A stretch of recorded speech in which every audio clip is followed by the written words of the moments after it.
রোদ যতই উঠুক আর গরম যতই পড়ুক, ঘরের কাজ তো করতেই হবে, ঘরের কাজ থেকে তো ছুটি নেই। তো সকালবেলা জলখাবার নিয়ে চলে এসেছি। অরূপ আর মিমি তো খেয়ে বেরোচ্ছে, অরূপ অফিসে যাচ্ছে আর মিমি কলেজে।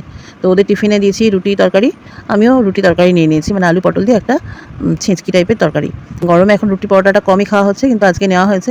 আসলে ওদেরকেও টিফিনে তো দিলাম আর আমিও নিয়ে নিলাম। তো একটা রুটি একটু পুড়ে পড়ে গেছিলো, ওটা আর ওদের দিন, ওটা আমি নিয়ে নিয়েছি। তো যাই হোক, সকালবেলা ব্রেকফাস্ট করে নিচ্ছি আর ওদেরও খাওয়া দাওয়া হয়ে গেছে, ওরা এখন বেরোবে বলে রেডি হয়ে গেছে। এই যে অরূপ জুতো পড়ছে আর মিমি এই যে কলেজের জন্য একদম রেডি। ওর জলটা নিয়ে দিয়ে দিলাম, জল নিতে ভুলে যাচ্ছিল। আর ঘর বাড়ি এই অবস্থা সকালবেলা থাকে, তোমরা তো জানোই। যে ওরা সব বেরিয়ে গেলে তারপরে আমি ঘর বাড়ি পরিষ্কার করি, গুছাই, আর বাকি যেটুকু রান্না থাকে ওরা যাওয়ার পরে সেটা করি। তো যাই হোক, বাবা আর মেয়ে একসাথেই বেরোচ্ছে যথারীতি। তো ওই যে দেখতে পাচ্ছ দেরি হয়ে গেছে বলে অরূপ একটু রেগে মেগে আগে বেরিয়ে গেছে, মিমি একটু দেরি করেছে।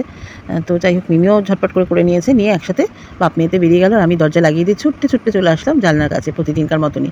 তো যাই হোক, দেখছো বাইরে কি অসম্ভব রোদ, আর এই গরমে রান্নাঘরে গিয়ে এক ফোঁটা কাজ করতে তো ইচ্ছা করছে না। তো ভাবলাম চলো, এত কাজ করি সারাদিন, নিজের মনের ইচ্ছাটাও তো রাখতে হয়। তো ভাবলাম চলো একটুখানি একটু লাস্সি বানাই।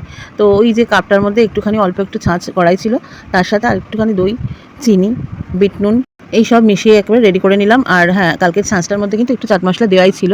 দেখো, সারাদিন আমরা কত পরিশ্রম করি, সারাদিন সব কিছু সবার জন্য ভাবি, তো নিজের কথাও তো ভাবতে হবে। আরে ভগবান এত সুন্দর একটা জীবন দিয়েছে, একটা প্রাণ দিয়েছে, সেই প্রাণটাকে আমার শরীরে আমি ধারণ করে আছি, তো তার একটু যত্ন নিতে হবে না?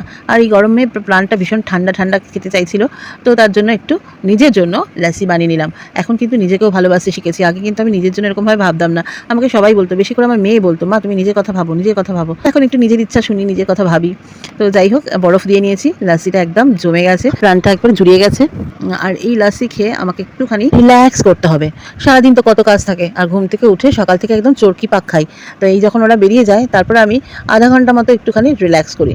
তো এটুকুনি দরকার, জানো তো। এক নাগারে কাজ করতে কার ভালো লাগে? আমার তো মোটেও ভালো লাগে না, তার মধ্যে আবার এই গরমে রান্নাঘরে দাঁড়িয়ে কাজ করা, সে কি চারটিখানি কথা, যারা করে তারাই জানে।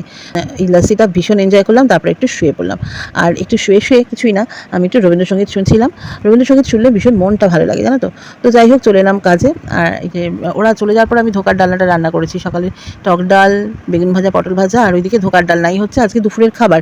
আজকে তো নিরামিষ, তোমরা জানোই মঙ্গলবার, তো ওই জন্য নিরামিষ ধোকার ডালনা করেছি।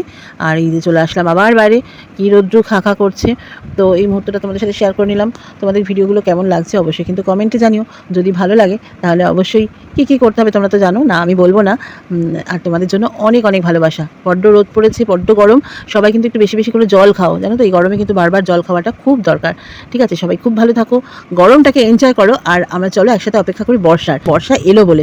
একটু কটা দিন কষ্ট করে নাও, তারপর চলো সবাই মিলে বর্ষাটাকে এনজয় করবো। ঠিক আছে, চলো বর্ষার অপেক্ষায় রইলাম। সবাই খুব ভালো থেকো, টাটা।